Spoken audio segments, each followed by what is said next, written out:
আজকে আমাদের ডরমেটরির হালাল ক্যান্টিন থেকে আমি 10 RMB দিয়ে খাবার নিয়ে আসছি লাঞ্চের জন্য।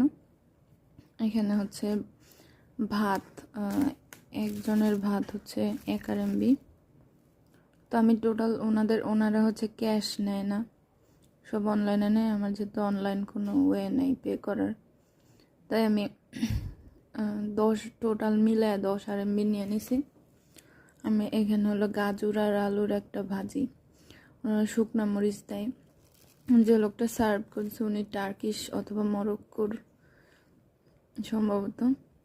ভাত হইল 1 ইউয়ানের, এখানে আমি 2 ইউয়ানের নিছি। 2 ইউয়ানের না, আরও কম। আরেকটা চিকেন আর ফুলকপির একটা সবজি, এটা নিচে পড়ে গেছে। এগুলাই